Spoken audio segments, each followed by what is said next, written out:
Here we go. Here we go mga kaibigan, no? Mga kauban diha sa siyempre sa Visayas ug sa Mindanao, no? Mga kauban natong Bisaya, no? Mayong adlaw ninyong tanan, no? Istoryahan nato ang ining mga nahitabo sa atong nasod, no? Ug dili lang sa atong nasod. Siyempre kanang kining mga nahitabo sa laing-laing nasod sa tibuok kalibutan, no? So, kung sa Tagalog, kumusta? Kumusta kayong lahat mga kaibigan, no? Sa Luzon, no? So, magandang araw sa inyong lahat. Pag-usapan natin, sabi ko nga sa Bisaya kanina, pag-usapan natin yung mga bagay-bagay na nangyayari dito sa bansa natin at sa buong mundo, no? Pero particular muna tayo dito sa mga Chinese, no? May balita tayong nasagap na naglalakbay, no? Libo-libo, hindi lang 5, 6, 10, 30, 40, 100, hindi lang, no? Noong 2023 ay napabalita na may mga Chinese na naglalakbay, no? Libo-libo, no? Ang huling tala is nasa naglalaro sa 20 hanggang nasa 40,000 na mga Chinese ang naglalakbay papuntang saan? Papuntang Estados Unidos o ng Amerika. May papakita tayo, no? May papakita tayong mga video clips, no? Na kung saan binalita ito. Pero yun, bago natin simulan, no?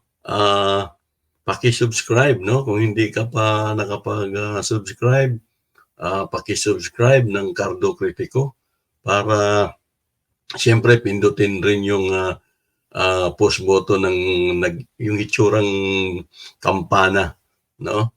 Pakipindot na rin para tuwing meron akong vlog o pinopost, unang-una kang mabigyan ng impormasyon ng YouTube o aking kaibigan, aking kasama dito sa ating YouTube channel. O kung sa Bisaya, una kang matagaan og balita ng YouTube nga ako na ay bagong ipinost o binablog. So, paki-subscribe tsaka paki-pindot ng bell para sa notification o yung notification bell na tinatawag. So, ito na. Tuloy na tayo dito sa ating topic, no?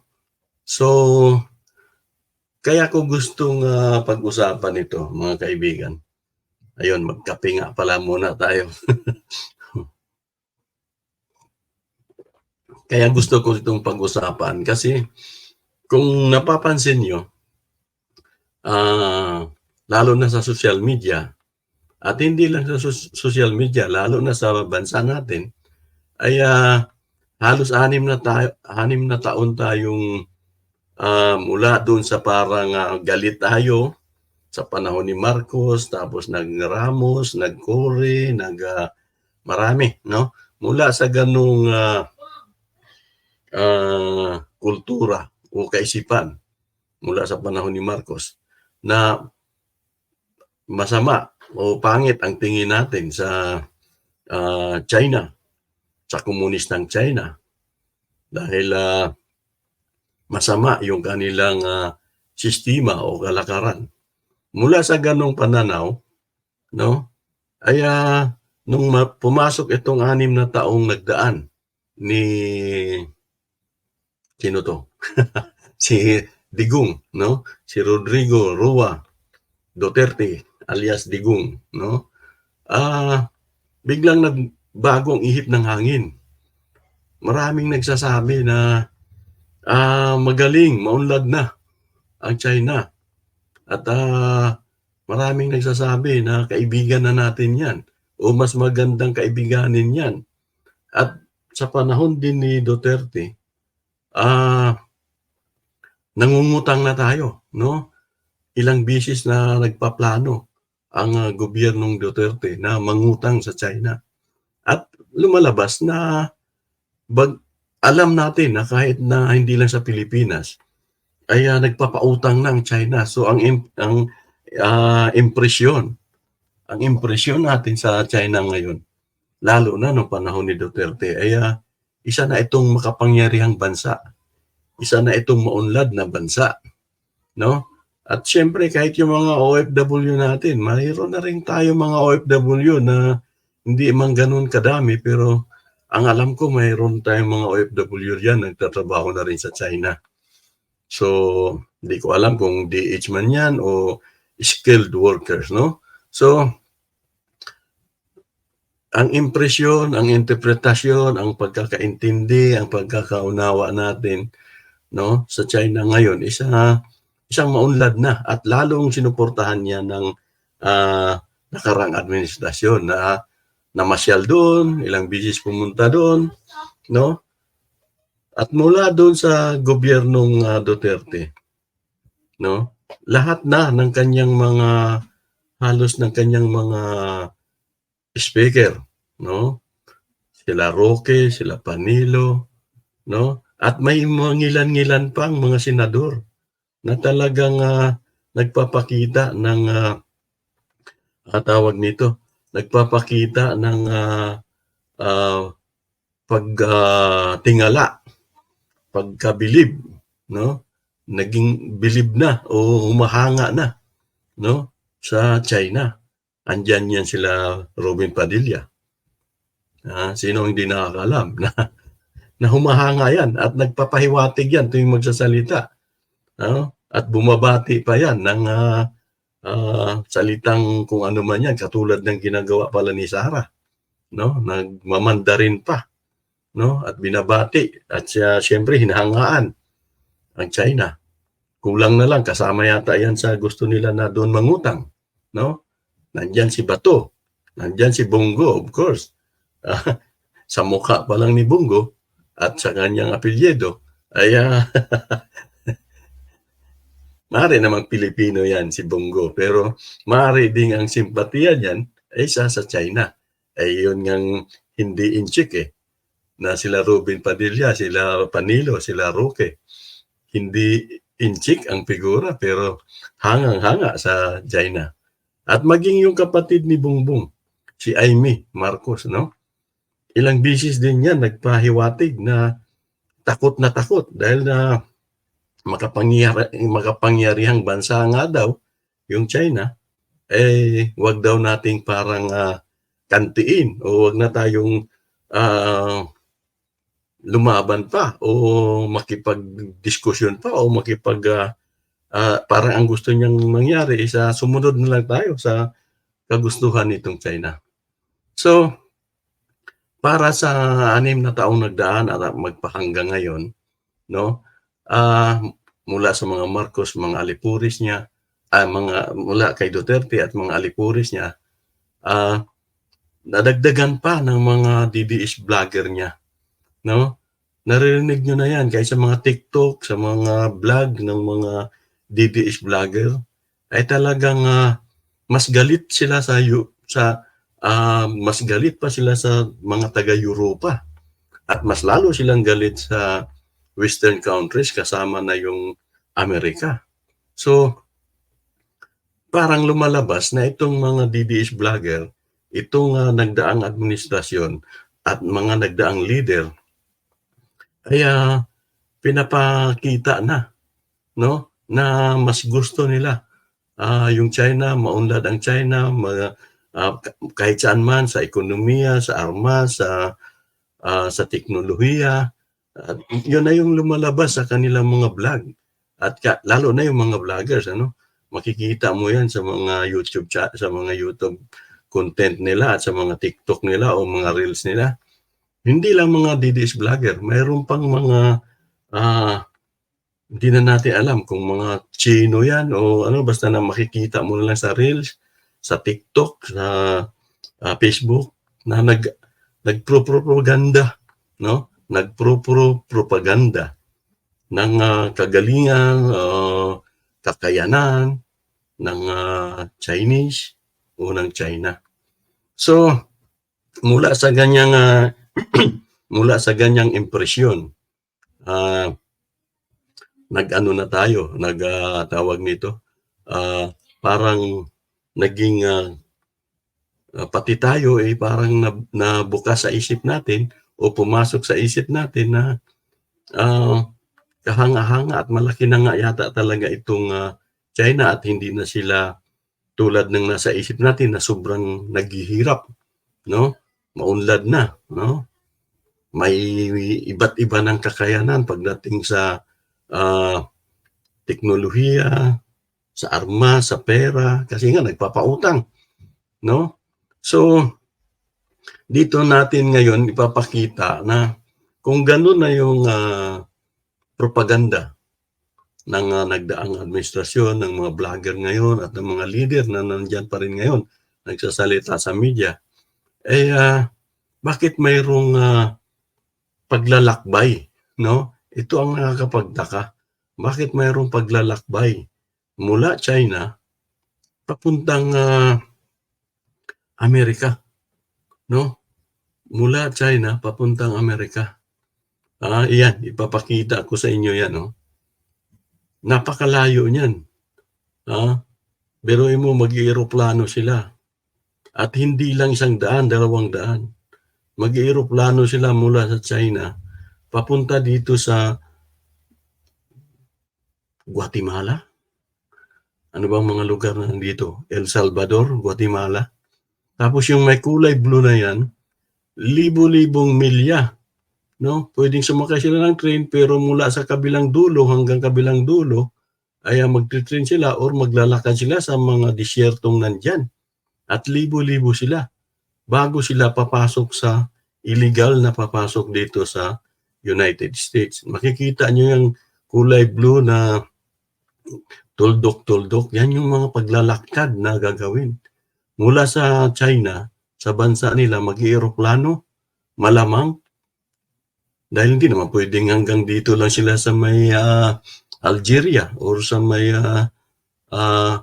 dulong bahagi at dagat ng karugtong. So, natural mag-eroplano yan, Guatemala o hanggang El Salvador at maglalakad. Itong kulay blue na to, papuntang Mexico na to yung may kulay blue na tuldok-tuldok. Tapos tatawid na ng United States of America. So, bakit, no? Para masuportahan yan, ito yung balita, no? Ito yung video clips na sinasabi ko. Wait, nearly 40,000 Chinese migrants made that journey in 2023. That seems like an awfully big number. And why are they doing it? I mean, it's a very risky journey, isn't it?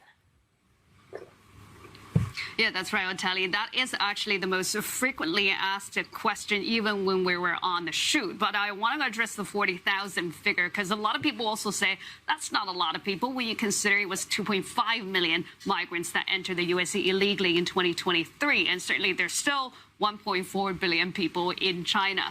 But what really matters here is the trend, right? Because 40,000, that's twice as many as what they had in a decade before. So Yun, no? Binanggit ko pa nga, parang nasa 23 lang, 24, no? Ang actual sa ibang balita is nasa 23, 24, pero ito nga, sinasabi niya na umaabot na ng 40.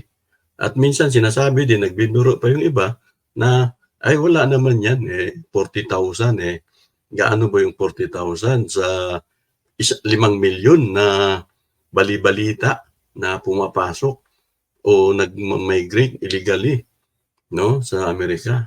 So, ilang porsyento lang yung 40,000 at ilang porsyento lang ba yung 40,000 sa bilyon-bilyong tao naman ng China. So, parang hindi daw dapat parang huwag pangambahan dahil kunti lang naman daw yung pinapadala o naglalakbay mula China papuntang Amerika.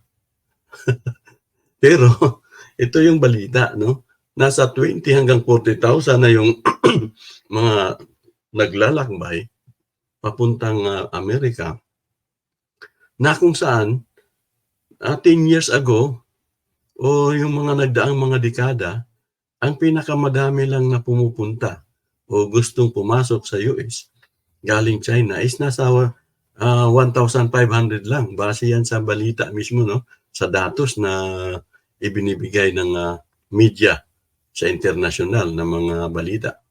So, tingnan nyo, 1,500 10 years ago. 20 years ago, 1,500 or 2,000. Tapos itong huli, na huling bahagi ng 10 taong nagdaan, ay 1,500 lang. Pero itong 2023, nakakagulat, no? Nakakagulat, umaabot ng 20,000 hanggang 40,000, no? Ang gustong pumasok sa Amerika at dumaan sila sa tinatawag na doon sa mga disyerto doon, no? Gustong tumawid o gustong pumasok sa Amerika illegally. So doon sila dumadaan sa mga borders, no? Sa mga borders sa pagitan ng Mexico at ng California or Texas, no? So yun na ang nagiging naririnig natin, no? Pagtapusin lang natin to. In a past, you're only looking at a handful of Chinese people making this trip. Now, several news reports that have been made about the migrants arriving on the border when they are interviewed, and invariably they say, we're here for freedom and democracy.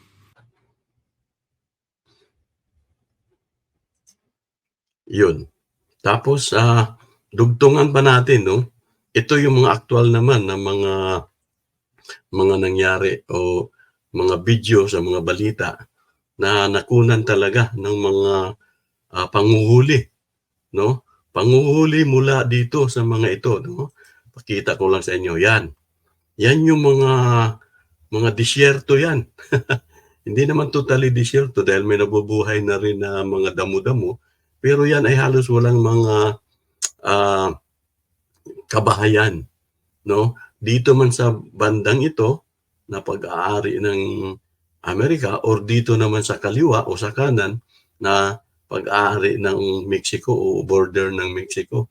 So ito yung pagitan. Yan, nakikita nyo ba yung bakod na yan? No? So, biruin mo maglakbay dyan. Naglalakbay sila dyan. No? May baong mga kung ano-ano, tubig, dilata. No? Galing ng El Salvador, galing ng Guatemala, maglalakbay papuntang Mexico, no? Para lang tawag nito, makapasok ng Amerika.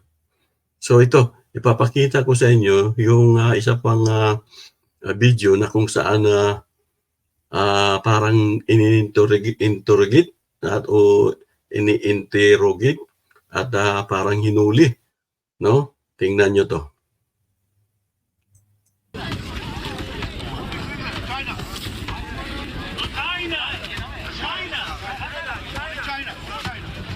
Narinig nyo? Napakaliwanag. Tinatanong sila kung ano ang mga lahi nila. Tapos tinanong, sino yung China? Or Chinese.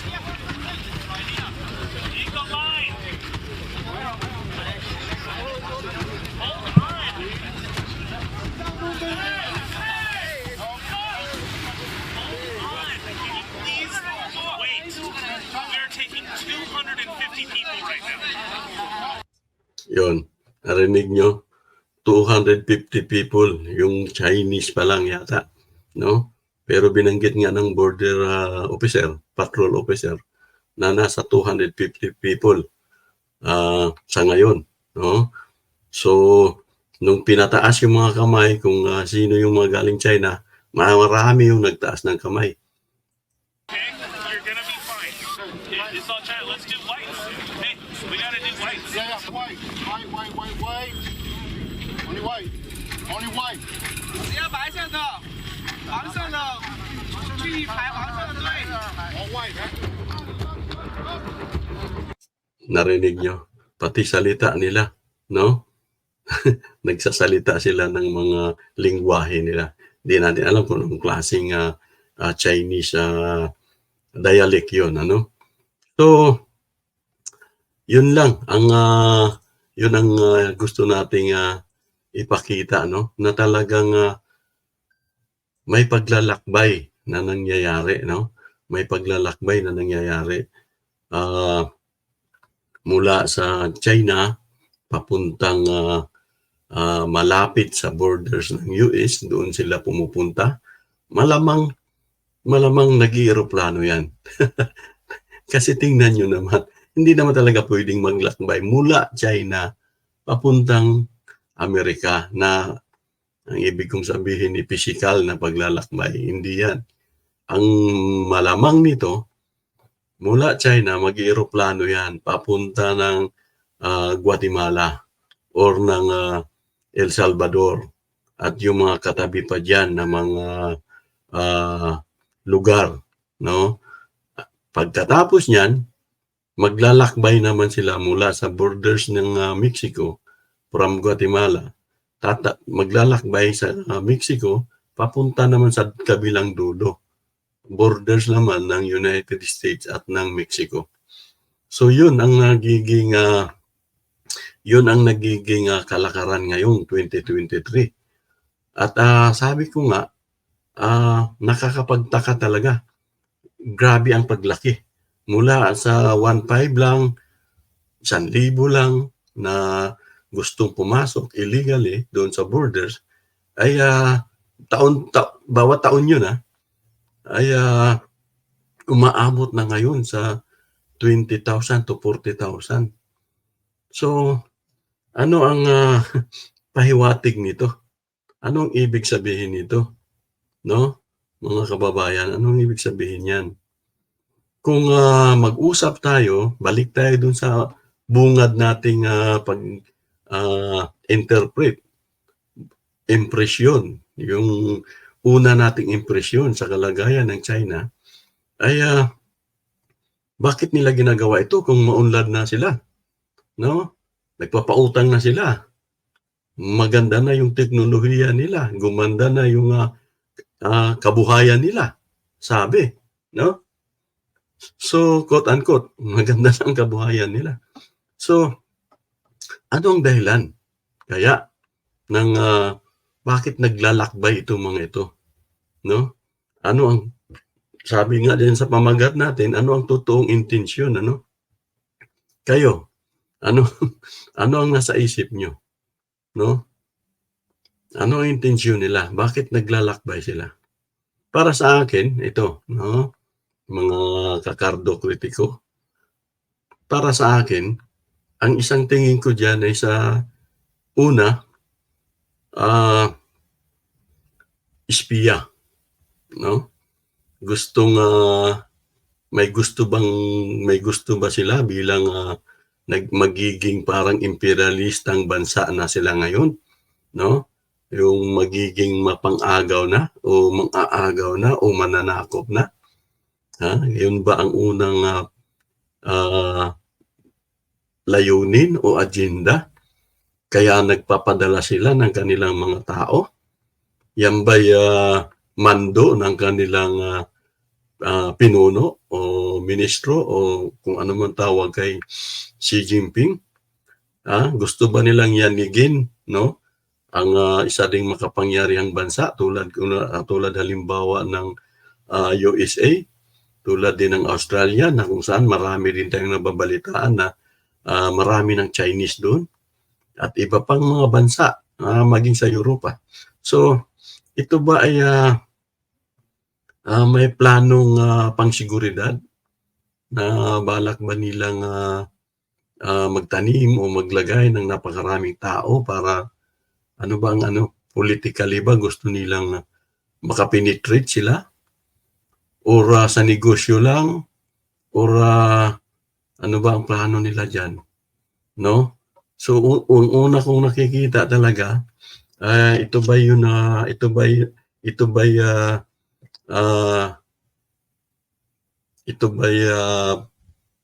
planado ng kanilang gobyerno o kanilang mga leader na sila ay papasok ng palihim at magiging espiya, magiging pwedeng magiging ano sila, ano tawag yan, money launderer, no? Maglalabas ng pera diyan papunta sa lugar nila, mga negosyo, illegal man o legal. So may sa usaping pang-ekonomiya, kikita ang bansa nila. Mayroon din namang nakakatakot na pwedeng maging espiya sila sa usaping militar. No? Mawawalan ng seguridad ang kanilang mga pinapasok na bansa. Pangalawa, yung kahirapan. No? Base dito sa mga in-interview nitong mga border patrol officer, base sa kanilang mga sinasabi, ay naghahanap lang sila ng demokrasya. Naghahanap daw sila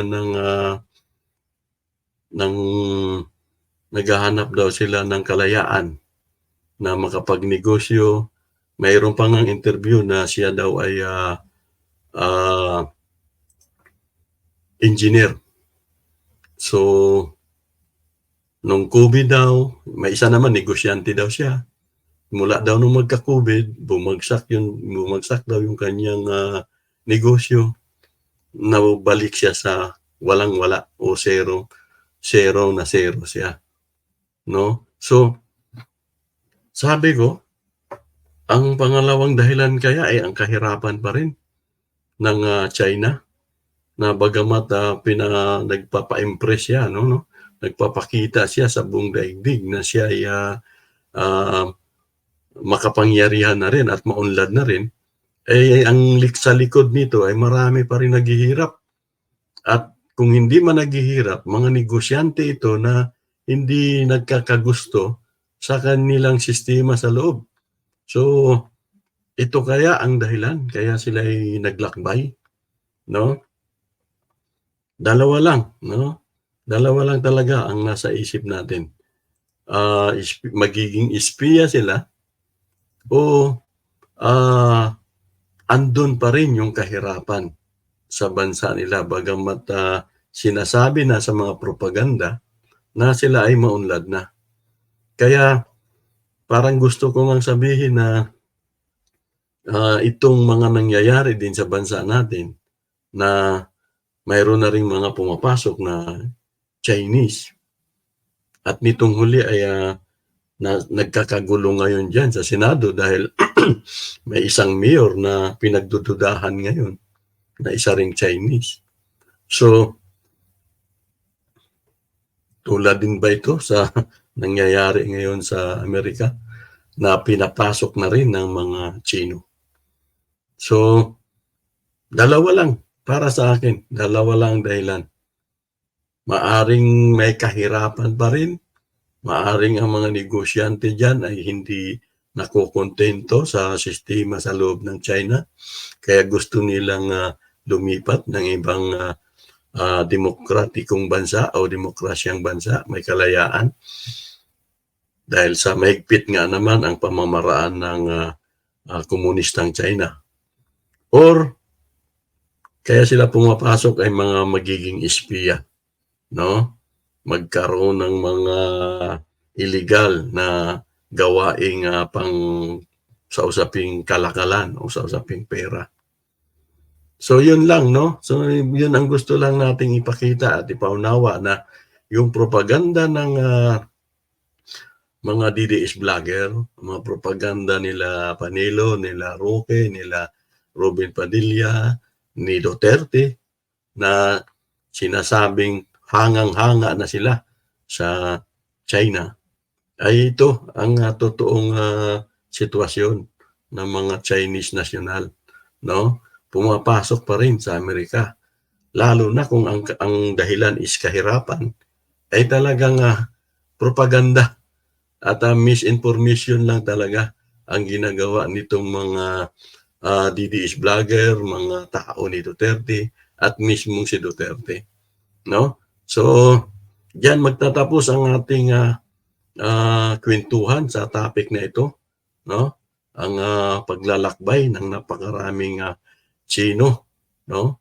Ang paglalakbay nila at pagpasok sa Estados Unidos. Okay, so at least may alam kayo, nalaman nyo yung balita. Lahat naman ng balitang yan ay bago. 2023 yung pinag-usapan doon sa dami ng pagpumasok. So hindi yan luma. Okay? Yun lang at maraming salamat. Paki-subscribe ang ating YouTube channel at maraming salamat sa inyong panunood.